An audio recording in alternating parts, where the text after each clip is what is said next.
Love this podcast? Support us by leaving us a 5-star review on Apple Podcasts. Hit the link in the episode description to support us now. Thanks for listening and enjoy. Yo, Nicole. What's up, Rolando? Do you have a TV show that you would watch and it would hurt you sometimes? Like it would just it would drop the ball and then you just continue to watch it. Maybe not a TV show for you because you prefer movies, right? So do you have a movie that you have seen that you wanted to love, right? You started liking it and then as the movie progresses, it gets worse. But you're just holding out to the end thinking it's like, all right, maybe there'll be a payoff at the end. And then when there's not, you're just disappointed. First movie that came to mind was The Hateful Eight because I was just like so excited for it with the script leak and him shooting on 70 millimeter. I was like, oh my God, or 65 millimeter. I forget which one it was. And it just disappointed me. It just was not as exciting as I thought it was going to be. And I was like, oh no, but this movie is going to be amazing. At some point, it's going to blow my socks off. Mm-hmm. Did it start off amazing at least? Like, did it start at least? Did it pique your interest? It was beautifully shot. It was Uh-huh. pretty well written in terms of dialogue. But other than that, it just did not meet my expectations. And it was actually kind of, kind of flat. Maybe controversial opinion there. Okay. What about, I feel like I know what you're insinuating for you, but... I mean, yeah, for me, it was, there is a TV show that does that, right? One where I was in on the ride, loved it, starts off great, and then quickly loses steam. But I keep coming back each season because there's always that hope, that little hope inside of you is just like, oh, this season's going to be different. Because sometimes the cliffhangers would lead you to believe the show's going to be better. And then... the show goes back to its old formulaic ways and you're left kind of disappointed to the very end and you wonder, it's just like, why did I spend 7 or 8 years on this show? This week, guys, we're talking about Dexter and the Showtime revival, Dexter New Blood.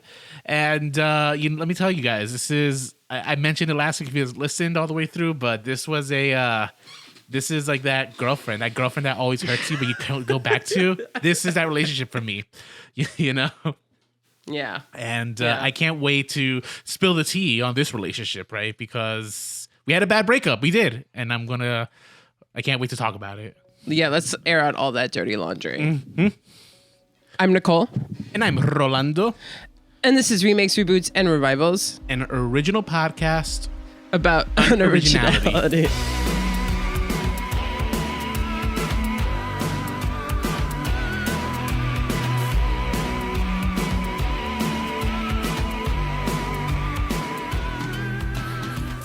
All right, so Dexter, we got a pleasant surprise for our audience this week. It's not just Rolando and I. We are actually joined for the first time in a while by Eddie Z. Has it been a while? When was the last time we were here for a full episode? I guess a full episode. Yeah, a full episode. A while. Wow. Oh, I'm back. I'm back, everybody. It might have been Chucky, actually. Yeah, Chucky. Yeah, I had a lot to say for Chucky. There you go. So here we are in December, and the last time he was here was October. So yeah, wow. Eddie's been living that busy life. I wish I knew what that busy life was. I'm his husband, and here I am also kind of drawing a blank. It's just like, what have you been doing? Well, babe, everyone has their little secrets. And this show proves that everyone has their little secrets. Excellent segue. Yes, very nice. So did you guys watch the show when it first came out? Yes, I watched this show when it first... Actually, this was one of the first shows that I remember, when Netflix used to send out DVDs? Yes. So this is one of the first shows that we rented in my frat house, the first season. And then beginning season 2, we watched it live on air. Oh, wow, look at that. And Eddie, you watched it live as it aired? Yes, I did, but I wasn't a diehard fan. I would just kind of catch like series of episodes in a season, and then just kind of stop, and then whenever it was on, I would just watch it. But so I never kept track of a timeline for it. Yeah, it's kind of same for me. At one point when I was wanting to be on top of most television shows. I remember I got the DVD pack from the library. You know, remember when they used to sell the seasons as like season 1 of Dexter and stuff. The only way you could watch it was if you rented it. And maybe Blockbuster. I don't even know if Blockbuster was still a thing. Netflix was definitely a thing, but my go-to was my public library because it's free. So kids, go to your local library and support your local library. And I got the first season. I remember I watched it after, I think it was airing season 4 or 5, so I came to it really late. Oh, and I watched the first season all the way through, and I never got season 2 from the library. I would watch it here and there on Showtime, and like people would like tell me, and then I would watch certain episodes with them. But other than that, after the first season, I kind of just didn't feel like going forward. Really interesting. Yeah. Okay. I had the opposite, where once we finished the first season, we had to know like where the story was going to keep going, and you know, and that's how. And a lot of people are surprised by that because if you know me, you know that I'm not a person who's not into crime as a genre. You know, I like watching things about crime and true crime. I do like reading about and listening to things about true crime, or you know, things that not a lot of other people might enjoy. But I'm not like a diehard fan of things like true crime or serial killers or anything like that. But I am more willing to indulge in that than other people. So I was even surprised because I'm like, oh, a show about a serial killer that I'm not really that into, huh? But you know, they're not all. You know, you can't love everything, as they say. So right, this is true. Yeah, I can't. I'm kind of shocked by that, to be honest. But well, I know it's based on a book series that I have not read. The book series by Jeff Lindsay. Which will come into be tongue in cheek in a little bit. Yeah, and then the first book is Darkly Dreaming Dexter. Yes. Which actually, I believe the first season actually borrows a lot from the main plot. Yeah, the first season is based on that book, and then. The further books, every season is based per book. You know, it's not like the second book is the second season. It's not like that. A lot of the show actually has its own original storyline.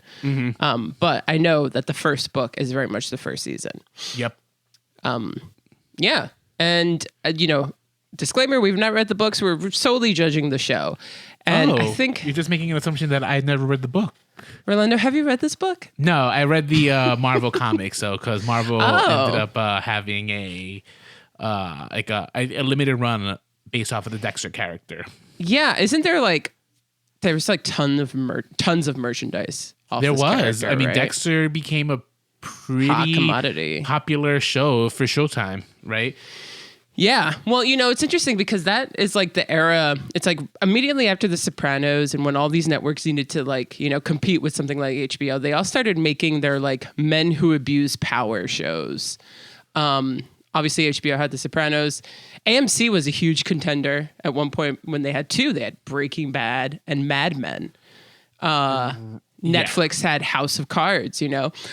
Every network had a show about, you know, a man abusing his power. And this was Showtime's show. This was Dexter. But it was a little different, you know. Showtime's always a little off the beaten chain with their stuff. I would agree. I mean, Dexter came out the year right before the final season of The Sopranos, right? Because I remember when we were watching it, we were waiting for the final season to drop, if I remember correctly. And then because season 2 kind of came out after the final season had already wrapped up for The Sopranos. Breaking Bad hadn't come out just yet, but I do remember 2007. I do remember when I started watching Breaking Bad, that was already kind of the marker for the end of Dexter kind of being good. Oh, right? Wow, look at that. Yeah. And there's a correlation, right? Because Dexter, I think, has this... It's interesting, right? It's kind of smack there in the middle of the golden age of television, it's called, right? The 2000s, right? Where we had just a lot of these prolific TV shows. Dexter was kind of early on-ish, I think, right?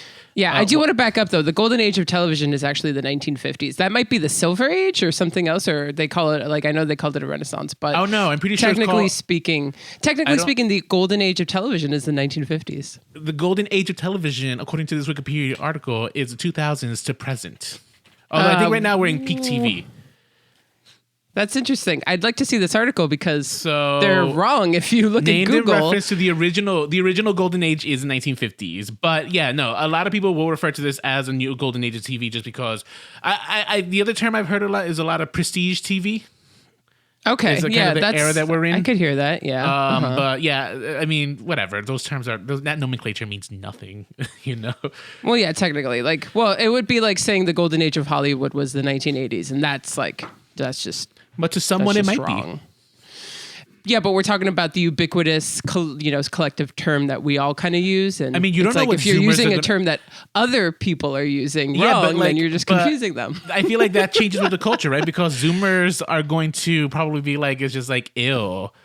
Like Casablanca, for example, I just was reading an article about like how Casablanca has lost its charm. Like no one cares for this movie anymore. Well, that's because Casablanca is kind of an overrated film. If you even me, who watches movies regularly from that time period, I still think, and I've always kind of thought that Casablanca was overrated. Oh, well, there you go. Well, then you're part of the reason why it's lost its luster amongst a lot of critics. You know what? I'm okay with that. So, but anyway, I'm just saying. But it's just like, I don't know. I think by that logic, then you could say that it's whatever people deem it to be. Like the Renaissance wasn't, Italy in the 1600s. It was totally Paris in the 1920s because that's what we say it is. Like by that logic, you could rename it to be anything. But that's like, I guess it is. All right, fine. You got me there. That's fair. You win. You win on that argument. Well, thank you. I appreciate that. But anywho, I definitely agree that this was a great time and like a really dynamic time for television because they started, they weren't, what's that word? Like they weren't adhering to commercials, like HBO and Showtime, they played more like films. And then all of these other networks started adapting that feel to it. Like AMC, even though it did have commercials, they were treating all their shows cinematically. So that approach to television, and now to the point where television is competing downright with films. It's like you get better quality sometimes on television than you do in films. It's because it's all digital. So it's all the same shit anyway. And Netflix too, right? So it's like they all kind of helped precede each other. I don't even know if there was any time that was Showtime's time. Maybe they had like 1 year where like Showtime was like number one. I don't think they ever had. No, there's no way Showtime ever had. Yeah, I don't think think so. Number one. But Showtime occasionally had shows that were good, and some of those shows that come to mind, Dexter was popular, is what I should say. Yes. And another show that comes to mind is Shameless. That one lasted Shameless like is almost a big one. 12 years, 12, 13 years. Yeah, people love that show. Nurse what was that? Jackie. Nurse Jackie. Yes. Yeah. Homeland. That's another one. So that's another one where it was just like it starts off great and then kind of just like And then it fizzles out. loses it, yeah. And The L Word, which is another one that starts off really good. Queer as Folk. Yes, Queer as Folk, yeah. Let's give it a Showtime for, like putting stories that other networks will kind of drag their feet on. Yeah, I would agree. Right. Showtime was the quirky channel where I feel like HBO would give you some like quality stuff. It would also it was like A material versus like B material, if you will. Yeah. And Showtime was a little schlockier for that reason, and like if HBO is showing you about straight rich people, then Showtime's going to show you about gay people in Pittsburgh. So. Right. Although that's not the case anymore right now because now they both have a show that's about rich white people. Way to go, Showtime. Billions, and what's the other one? Secession. And I have no idea which one's which. You could me neither. Yeah, you could don't show ask me a me. still from these, and I'd be like, I don't know what is what. So this show was one of the most successful commodities that Showtime's ever produced. It lasted for 8 seasons, and all of them starring Michael C. Hall as the main character of Dexter Morgan. Yes.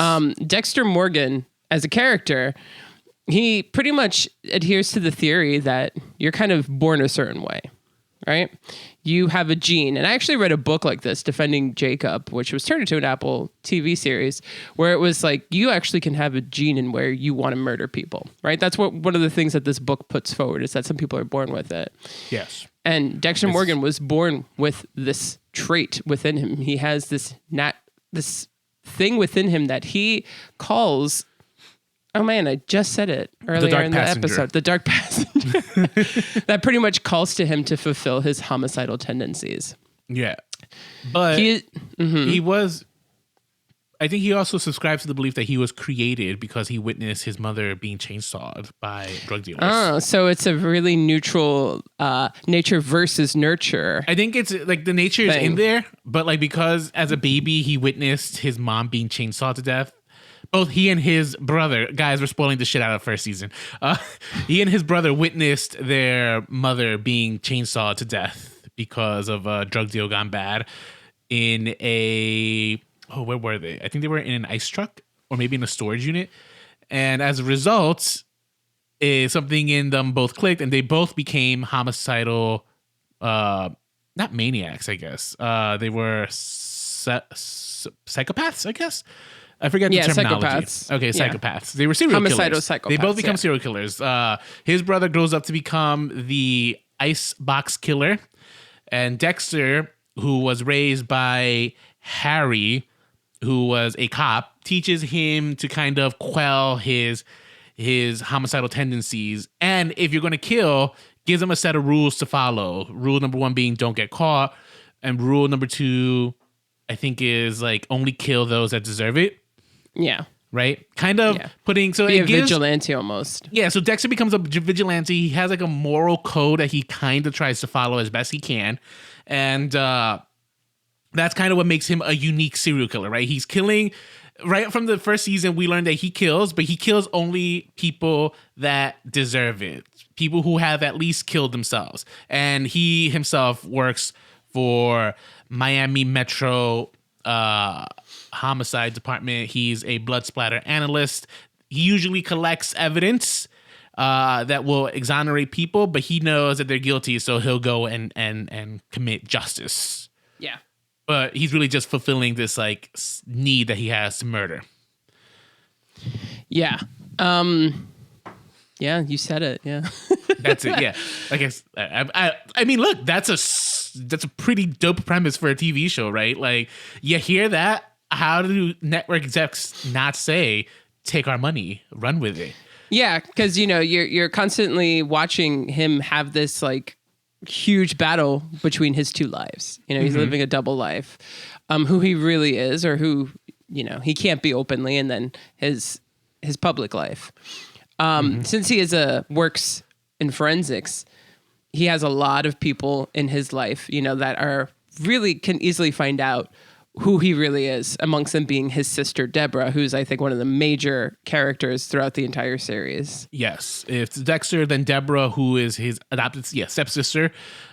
She is the biological daughter of Harry. She is herself a cop in Miami Metro-Dade police force. And she is... I don't know. She has like a potty mouth is what I remember her. Like she used to say like fucktards and like fuck me. Like that kind of stuff. Like she was funny. She also like has terrible luck with men. Something like that. She does have terrible luck with men. From having daddy issues, she ends up sleeping with a FBI agent who looks a lot like her father, which was kind of creepy. Gross. But it gets creepier because later on in the series, she realizes she's in love with Dexter. So I don't know, which... If you guys know or don't know, I'm telling you right now that apparently step sibling porn is like one of the most sought after porn in the United States. God, the more thanks you for know, sharing right? That. Yeah. Yeah. Like, and I feel like Dexter is to blame. Why do you say that? What do you mean? Because like Deborah had like this major lady boner for her brother. And like she did things as the series progressed that become very uncharacteristic to her character that was developed in the seasons prior. So I have a huge beef with. So okay, can I just get into it right now? Get into, please. I mean, spoilers, guys. My major beef with this show is not just the treatment of women, because that sounds so high-minded, but it boils down to a little bit of the treatment of the female characters here. Like, I'm not trying to be like, oh my God, like the way they treat women is awful. It's the way they treated these characters that happen to be specific women in this show. That is really what was the biggest disservice to the show. Deborah being number one. Deborah very much saw the world as black and white. And the moment she found out that her brother was a serial killer, I just don't think that she would have done everything in her power to protect him and like to work with him. It just seems so out of character. This and as after that, right? Those are like the final 3 seasons where she's like kind of helping him cover up and like kind of learning to accept his like his killer ways, and even going so far as to actually killing another important female character into the show. That like I was just like, okay, this isn't Deborah though. And they're making her boy crazy. The reason she's doing all this, as they're explaining, is because she's in love with her brother. You know? So it's annoying. It was so annoying because I just feel like Deborah should have found out about Dexter, and that should have introduced a brand new storyline where it could have been a cat and mouse game of Deborah hunting down Dexter. They never did that. And as a result, the show suffered for it greatly. The show always returns to this like, oh, Dexter is always just living this secret life, but like it started getting to the point where it was just like not making any sense anymore. And part of that was when Deborah found out and she didn't do anything about it.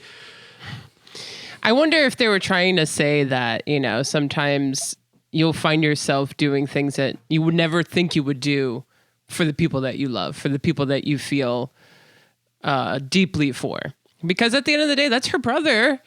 And, you know, she cares for this person. Have you ever had that conversation with yourself where you're like, oh, if I found out, you know, my significant other or my sibling or something was this, how would I respond to that? You know, it's hard because we always say too, like, oh, she would never. But like, we've also never been in situations like that where we got tested to see, you know, how we would stand by someone or if we would. Yeah. And I know I can't say I never would. So it's interesting because in that way, I kind of applaud them for making her go so uncharacteristically. Oh my God. When the door behind me opened, I was like, who is that? But it was the cat. I applaud them for doing that because I think that sometimes people, you know, they appear to be one thing, black and white, and this is how they work. And then something just huge in their life happens and they find themselves acting out of character. Like, I think that's a pretty normal thing to happen to people in their lives. And they went in that way. You know, people do act uncharacteristically when something traumatic or huge happens. I'll applaud them or play devil's advocate to you for Deborah going in that direction. I'm okay with that being the case for 1 season, but for doing it for 3 seasons is kind of where I'm just like, okay, like you could have added some conflict. Even when LaGuerta, now here's the other beef I have with the show, right? LaGuerta was a strong Hispanic female character. She was, I think she ends up becoming not the chief of police, but whatever, a lieutenant or something. And she ends up being the one to figure out that Dexter is the Bay Harbor butcher and that he framed her friend Dokes in season 2. And when she finally gathers all this evidence, right, this becomes like the cat and mouse game that I kind of have been wanting for a while.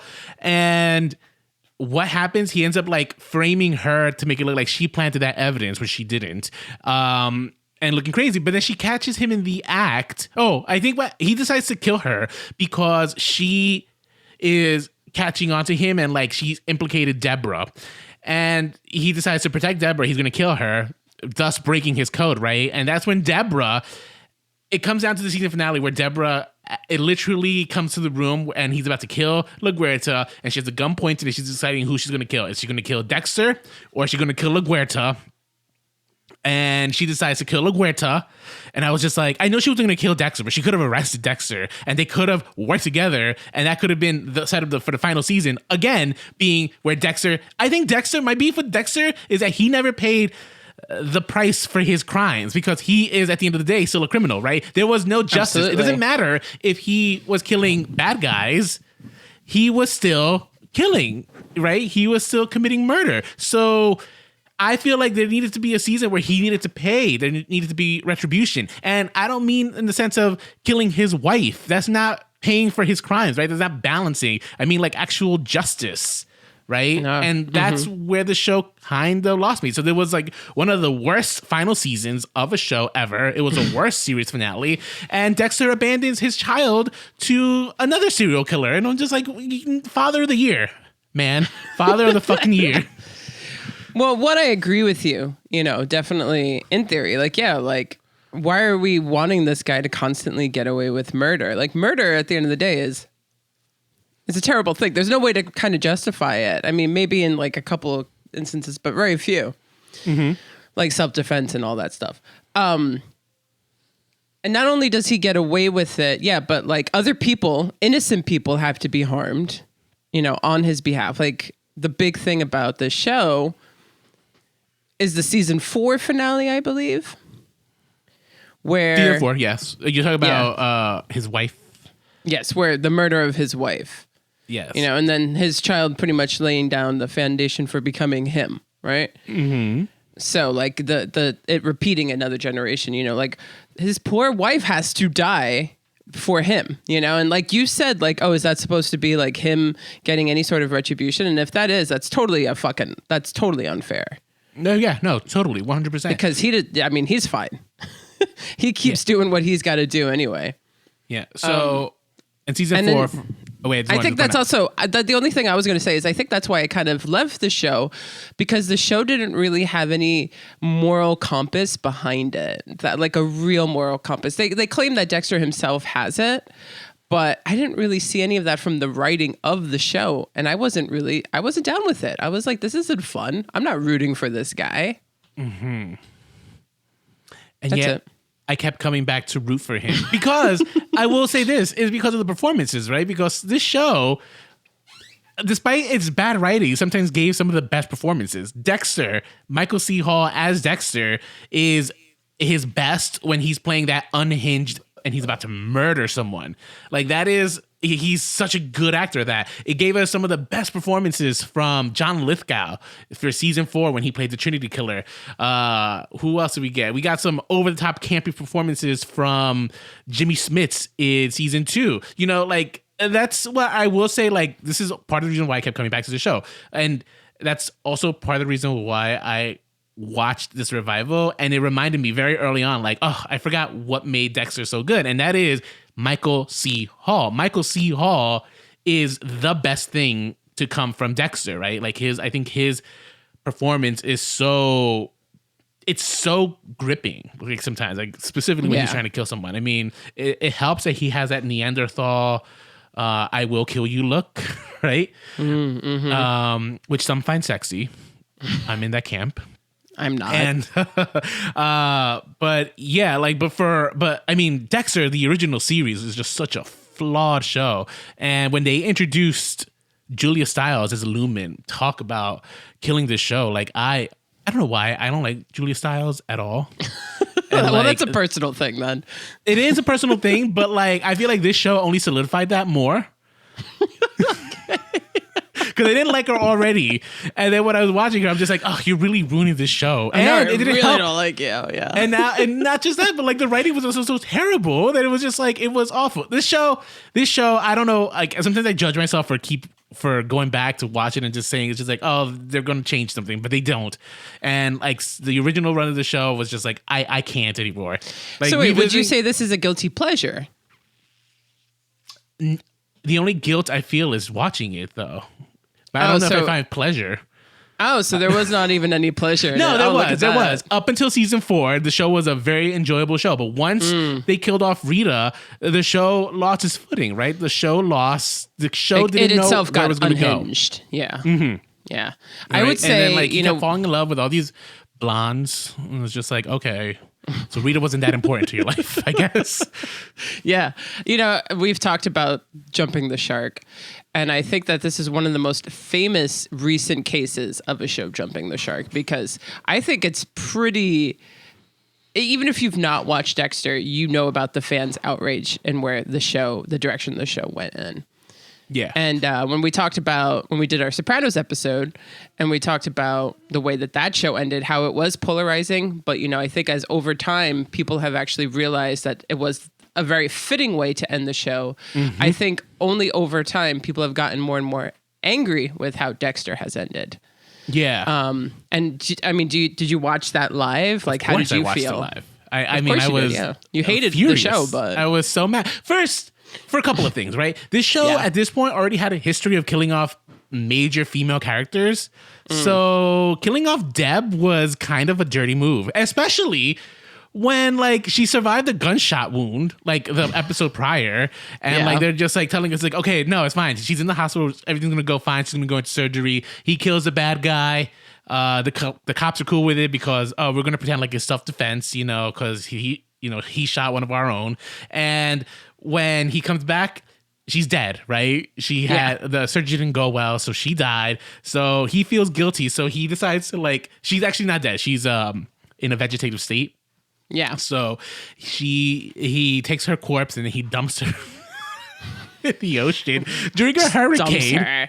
Right? Jesus, yeah. And then he just floats away into the hurricane. And Hannah, who's his now girlfriend, who herself is a serial killer, and is waiting for him in Argentina with his son, finds out in the newspaper that Dexter Morgan is dead. I don't know why he was in the news, but for some reason, that's how she finds out that he has died. So now she's stuck raising this child. It's not hers, mind you. It was I remember watching them just like, why? What, of all people to leave your child with, you're going to leave him with another serial killer? Like, why would you do that? And then you want to kick us in the ball some more? He survives because the final shot is him in some lumberjack yard, like being all dour. This fucking series finale was my friends, we were all, I think we had a watch party and we were watching it together. We were so fucking angry.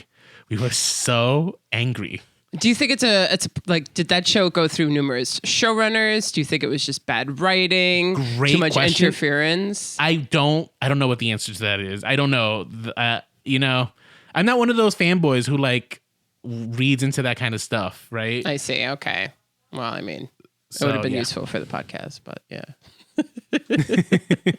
I mean, I do think that concise writing at this point should be admired, because there's a lot of stuff out there that's like really famous and has a lot of, popularity that is just not very, like, I have to use the word concise. Like, what were they thinking? They had so many loose ends, they went into so many different directions. They started things and then they didn't, like, they planted things. Did they, properly address them? And did they have their closures? Like, that's just kind of what you're taught in school of how to write. Right. And it's crazy when you see how much is put out there and greenlit and set out into the world that doesn't do that.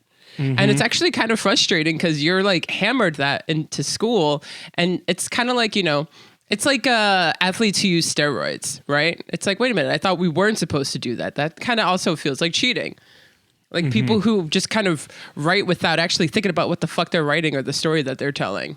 Yeah, yeah. And that's kind of what Dexter seemed to be. And I think that's why, one, people were so angry about the way that the show ended. But two, it almost kind of needed this revival to appease the reputation that Dexter had amongst its fans.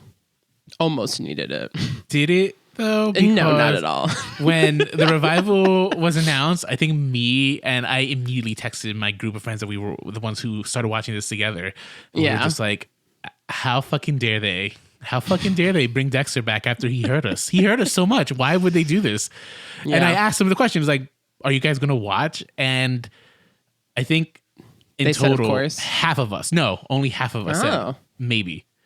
Wow. And then the other half was just like, no. Wow. Right? And that tells you like how bad of a taste the original Dexter left in our mouth.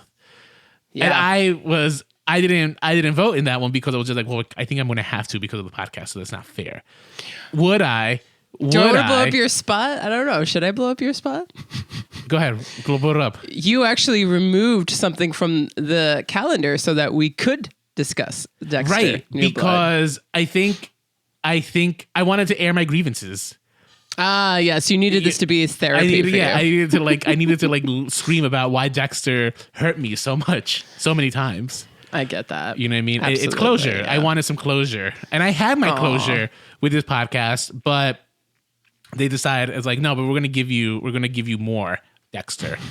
So here we are, 2021. I almost said 2022. 2021. Dexter, New Blood. Yeah. We're almost And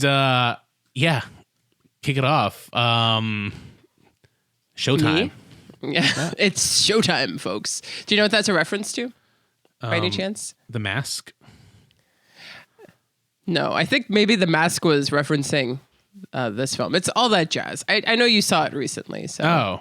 But every time the drugs would kick in, because he had that thing in the morning he would always take it, and every time the drugs kicked in, he'd be like, it's showtime. Really? I don't remember. so. I mean, I remember like him taking the drugs every morning. I don't remember him saying, it's showtime.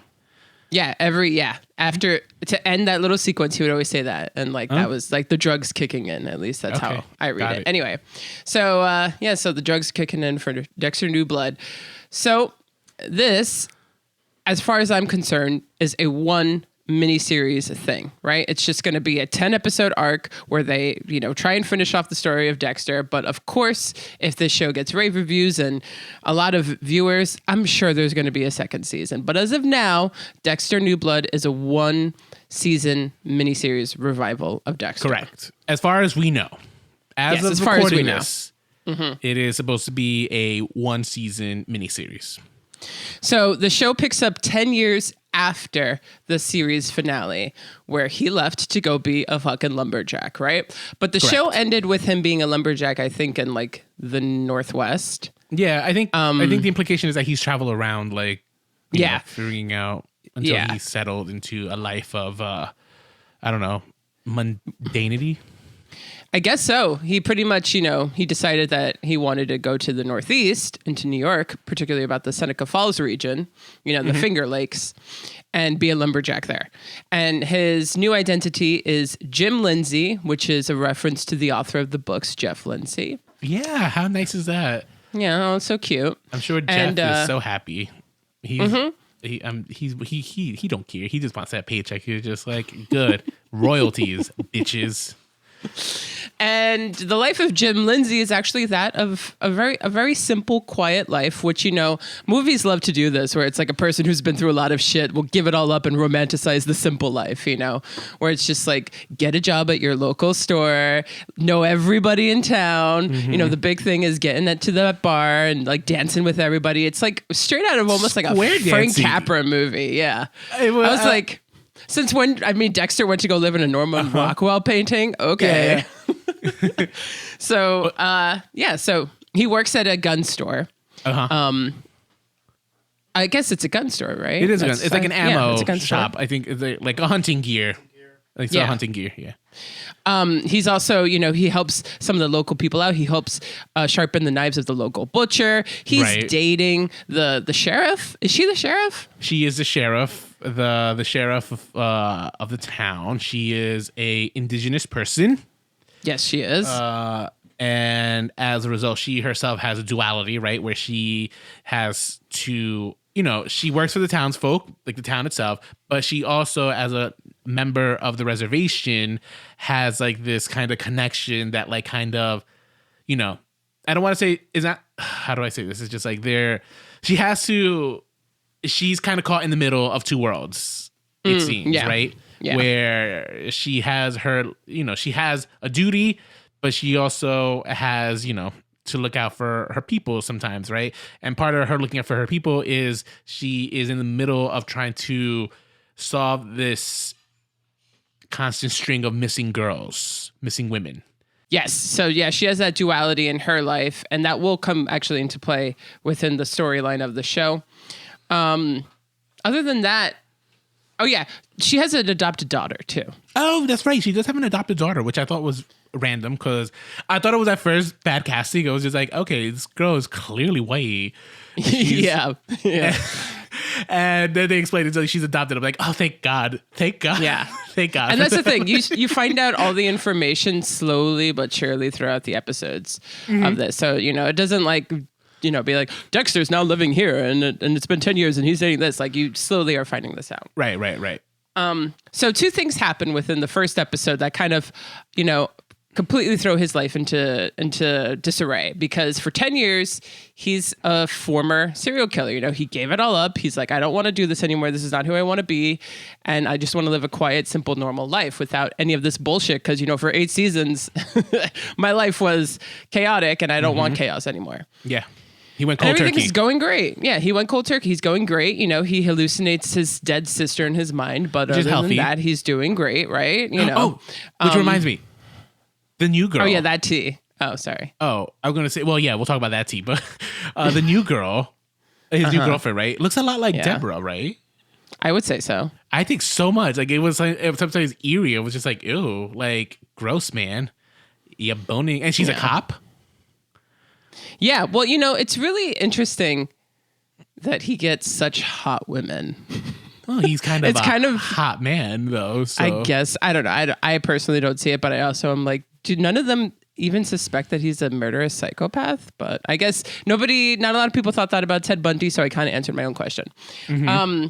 Anyway, so 2 things happen. One, he meets just a fucking dipshit of a human being in this episode where this guy comes and is like trying to pressure him into selling him a gun and just treats everyone in his life like they don't fucking matter and like he's, the shit and everybody else is stupid. Because he's rich. Because he's rich. He finds out that this man was responsible for killing 5 people in a boating accident because of his stupid precious ego and his toxic masculinity. Just like being drunk and on drugs. Mm-hmm. Just like, all the things that a 2021 person would be down with killing a person for. Okay. I mean, I don't disagree with you because I think I was watching it and I'm just like, God, I hope this is the one that Dexter does kill first, right? They were building you up. They were really laying the foundation. The only thing they could have done to make you want him to absolutely die is just like, I'm also a white supremacist, is just be like, okay, right? Well, to me, it was like, what is this guy gonna do? Kill an animal? And then he went and he killed an animal, and that right there was like, okay, well, you're killing a defenseless thing. It's like pick on someone your own size. Like people who kill animals, I feel like are actually, I don't like people who kill animals. I don't like that. Wait, it's not cool. But Dexter kills humans. I don't like people who commit atrocities to other people, to other living beings. I'm not the biggest fan of that. Okay. For sport or for your own fucking weird toxic reasons. Just not a fan of it. Okay. So it was like, oh, he's a dipshit and he treats everyone like shit and he thinks, the world revolves around him. It's like the worst thing he could have done in my eyes was kill an animal, and then bam, he kills an animal. So of course Dexter, even though he's a fucking murderer, it's like you killed an animal and then proceeds to kill him. So you're saying that you can forgive murder, but you draw the line at animal cruelty. No, like I don't like a person when they are cruel to animals. Yeah, that's like to me like, no, I don't think you're a good person. Right, okay. No. But I'm saying that also, I felt like the show was kind of pandering to a 2021 sensibility in the sense where it's like, yeah, isn't he such an asshole, man? He's like shitty to women. He's bad to his friends. He's a toxic masculinity, like. I mean, it's more like. That's a good observation because I think they had a lot more wokeness in this show. Like literally, like they have. So the chief's daughter, the white girl, she herself is like kind of an activist, right? Against like the global impact that this like magnet oil tycoon is having in the world.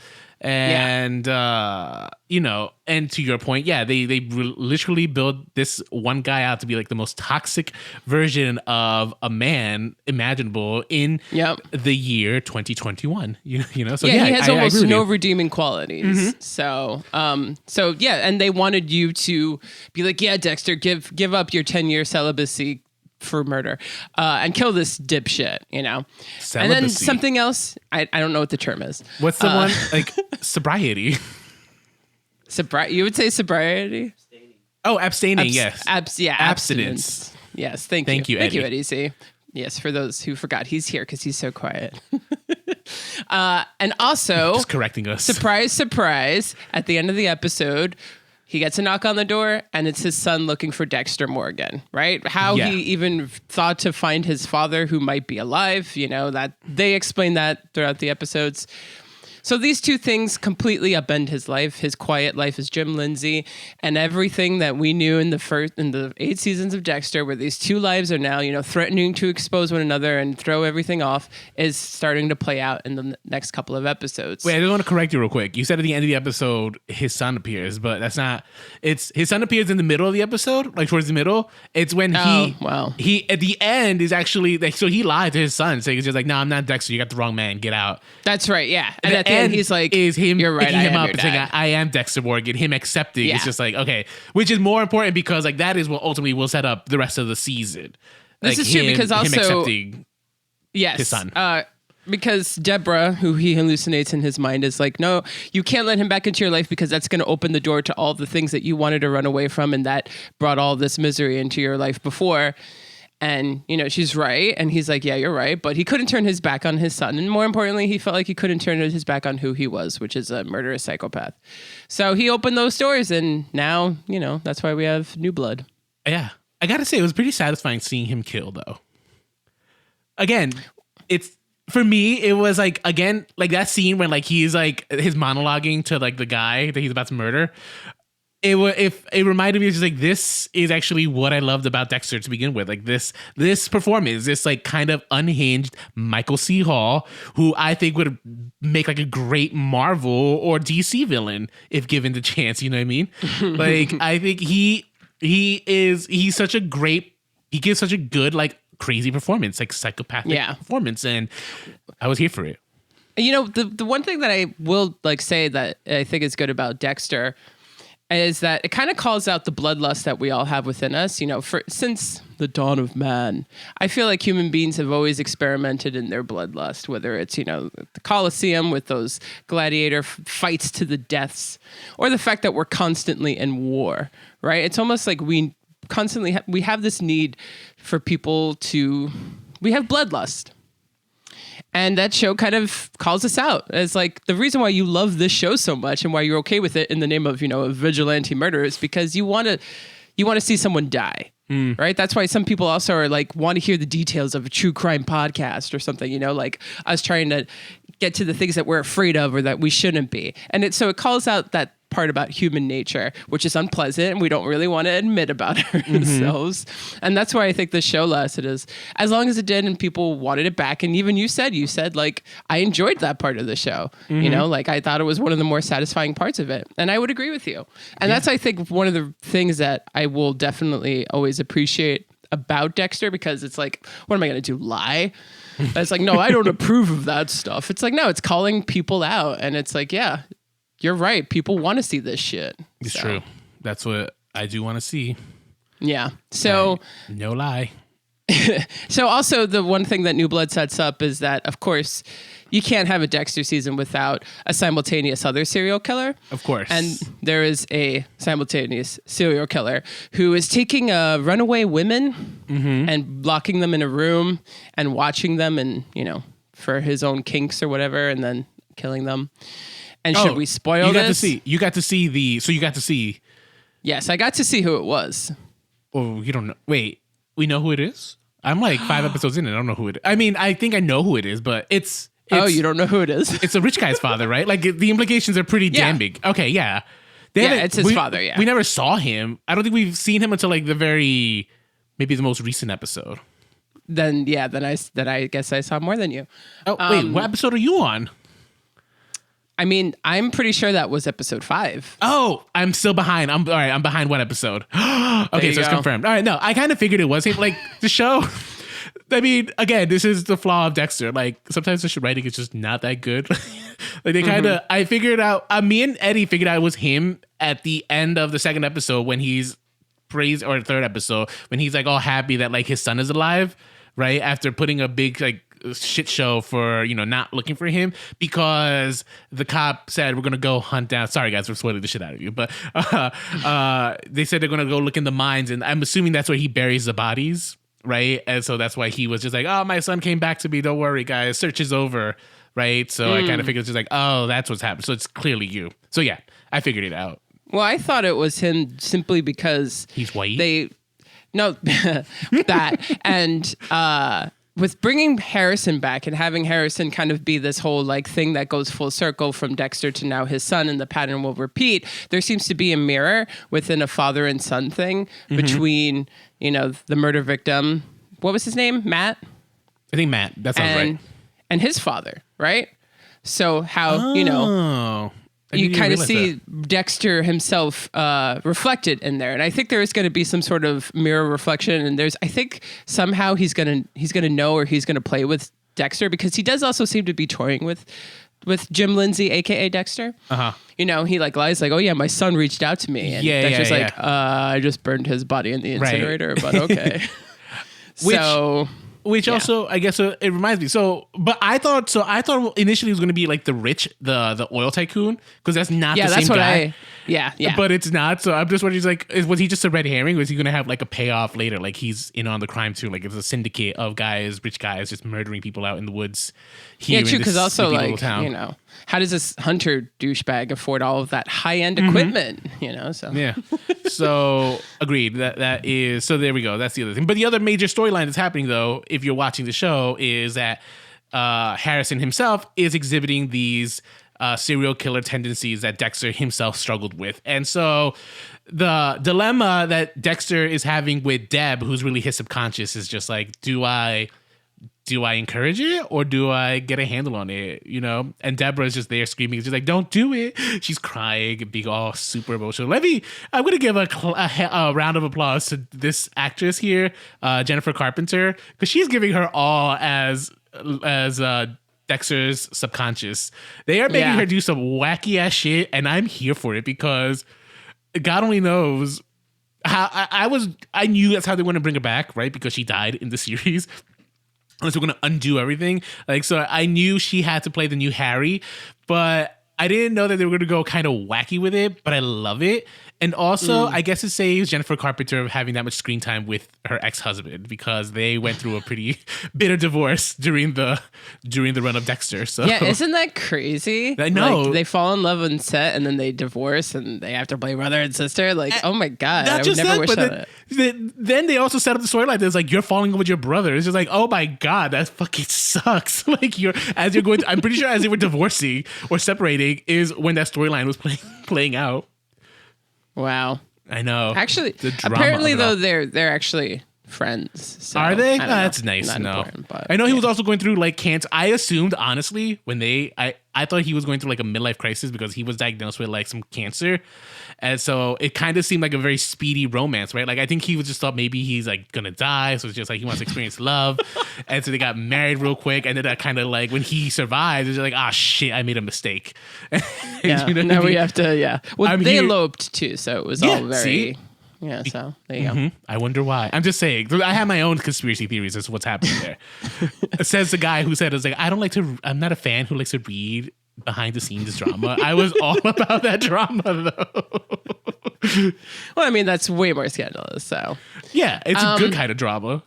Yeah, but yeah, I think overall the writing. So far, they seem to have a set story. I think they have more limited time to tell it, which I think is always benefits you. Yes. And I think that they're really they're doing a good job so far. It doesn't feel like the old like mess of where what the hell are they doing? Do they even know what they're doing? Kind of writing style that the original Dexter had. Right. No, I agree with you. I think this whole thing is setting us up for Harrison pretty much becoming the next Dexter. That's what I'm calling right now. Like him and his father, like Dexter is going to be now a Harry to Harrison. Harrison, yeah. I get it. I wonder if that's how he was named after his father. Yeah. Okay. I just remembered that, yeah. I wonder, do you think you could turn this, like, not a Dexter show, right? If you're going to focus the show on just Harrison and call it Harrison, do you think it could work on the CW, like a sexy teen drama?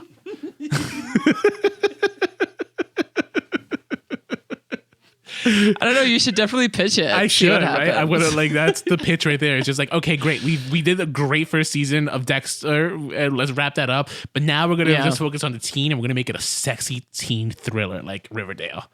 Yeah. And I'm sure the CW would be like, take our money, go run with it right now.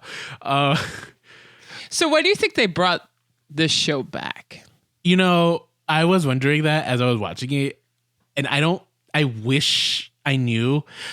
I think part of it is what you mentioned before. It's just like, okay, we really dropped the ball on this. And you know what? Like a lot of shows are getting like revived and given like a second chance. Maybe we could right the wrongs of the past. And to like what you said, right? Where I think there's a lot more competency in this show that I wasn't expecting. And it's kind of been a nice surprise for me to kind of like go each episode and be like, every episode I'm on edge. I'm just on edge, ready for it to drop the ball and like piss me off. Ask Eddie. He knows I'm constantly pausing and be like, I hope they don't do this, and they don't do it. I'm just like, oh, thank God. Thank God. I spend most of my time just being like snapping my fingers like this, like, like, don't get caught. Oh my God, he's gonna get caught. I think he's gonna get caught right here. Yeah. So it's giving me that cat and mouse game that I've been dying for this series to have, right? Like someone. Yep. Like, and maybe because I think that's what makes the show a lot more fun here, because he has admitted he's kind of lost his edge. And as a result, he's making mistakes. He's not that perfect serial killer. So that lends itself to way more conflict that feels much more organic, right? Like him driving around trying to like look for all those blood spots was chaotic. And it felt so... As he's trying to have a conversation with his son, his estranged son, you know what I mean? Like it's giving me family drama. It's giving me serial killings. It's giving me true crime. But to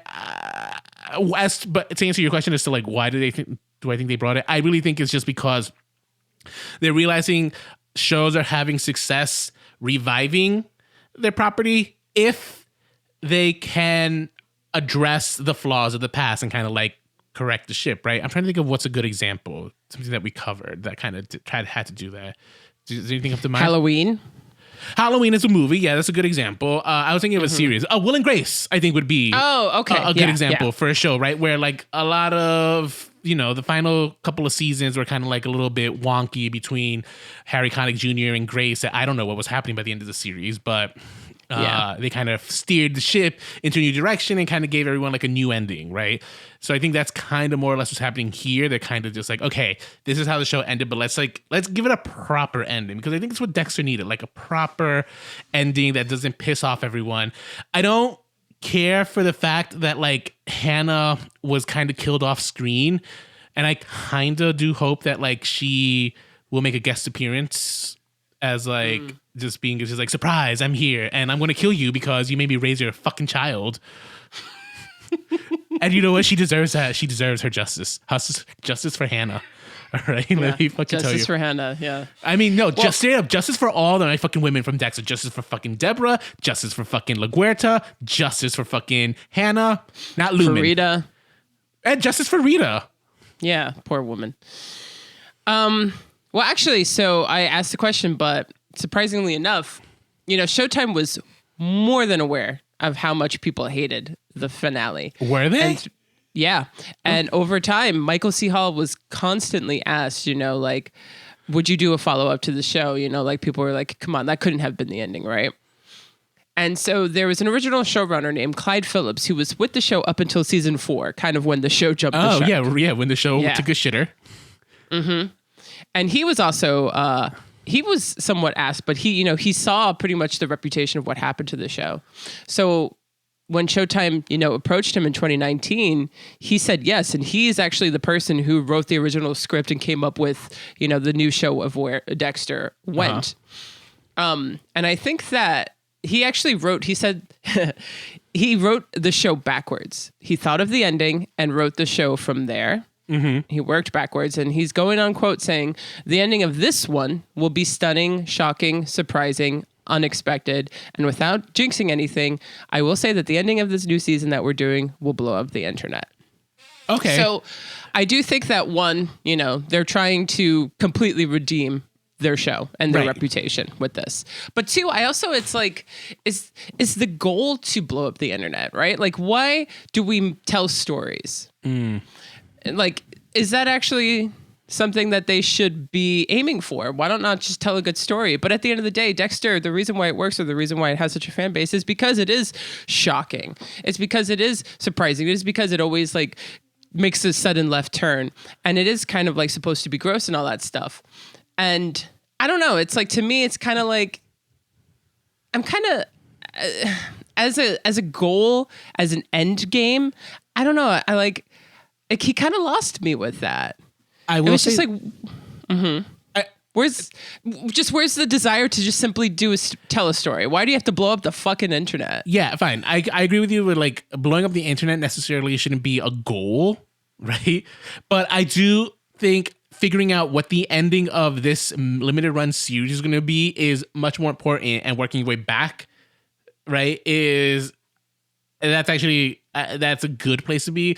In terms of why are they looking for that internet breaking ending, I think part of it might be because some of the best endings to seasons feel like they have that kind of like, oh my god, fucking moment, right? Rita, the Rita death scene is probably one of those biggest like internet breaking moments, and that's early internet age. You know what I mean? Like when Rita was dead, how it I don't remember. I actually, in retrospect, I don't remember how it makes sense into the storyline. I was like, how did the Trinity Killer have time to kill her? There was a lot going on. She was going on a fucking trip, you know? But anyway, he did. How long was Harrison in that puddle of blood for? I don't know. So many questions left unanswered, right? But it doesn't matter, because I think they got to that ending kind of by accident. They wanted to do something shocking, and it worked. But they didn't know how to resolve it.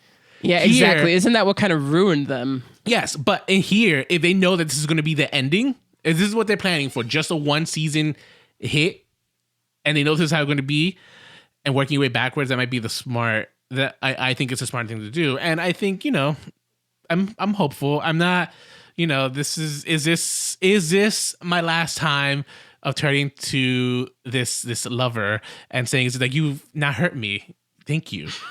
You're finally going to make it to the very end. I have the closure I needed. Yeah. Yes, but then she's going to die on me because like the show won't come back anymore. But like, I see. So then, by that estimate, would you say that this new blood was needed? I mean, I'm shocked to say this, but yeah, this one was so needed only because of how bad the original one left such a bad taste in my mouth that I was just I'm left. Again, I was so hesitant going back to watching this one, and yet I came out at the end of each episode, I'm just like, oh, okay, I like this. I like this. What do you think? So it's interesting because the reason is because they want to redeem that. And we're in the day and the age too, where we can revisit these properties and try and like redefine our reputations. And part of me is like, should we be constantly letting these shows give themselves a second, sometimes even third chance? But you know, there's other fans out there that wanted it, and that's what matters. I didn't want it. I didn't care for it. But with what I got, I can see this, the writing is much more concise, right? I see what Clyde Phillips, the original showrunner who brought this back and who wrote the first episode and the final episode, I can see where he's going and what he wants to do with it. And he has a set story that he wants to tell. Mm-hmm. And I'm always for that, you know, character and story first in a television show. And not in a movie. And and yeah, I actually I was not looking forward to this episode. I'll be completely honest. I was like, I did not, you know, I stopped watching Dexter for a reason. It just wasn't my thing. I was like, do I have to really watch this shit? Right. And I watched it and I was like, oh, that wasn't terrible. I think I'll watch another. So it it's enough to actually be like, you know what, Dexter wasn't that bad. And they got their wish granted in that case. So. Well, the original Dexter was that bad. It is. The original Dexter was that bad, but Dexter, yeah, exactly. Like Dexter, it's like, okay, but it ended great, guys. It ended great, you know. Yeah. So, well, so I'm having a hard time. New Blood. With New Blood, I'm having a hard time telling that 50% of my friends who don't want to watch them, just like, guys, it's actually, you should check it out. It's pretty good, but they're like, I don't want to hear it. They're too scared, man. Yeah. So I think one of them said, "Is like, tell me how it ends." I'm just like, okay, fine. Let's see how it ends. Apparently now it's supposed to end with like a shocking twist. So who knows?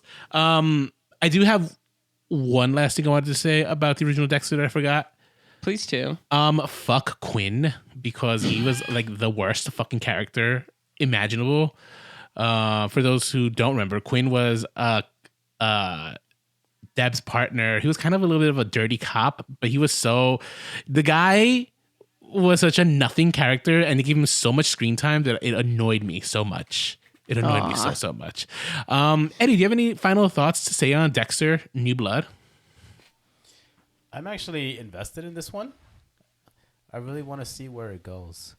I love the whole cabin in the forest, small town.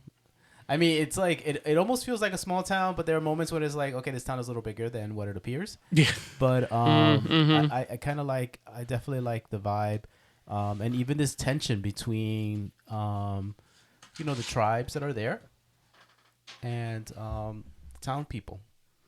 So seeing a lot of these different elements that can play for fun, misdirection, for possible opportunities for new murders, and for Dexter to be this anti-hero, because at the end of the day, he's all about like getting rid of the son of bitches.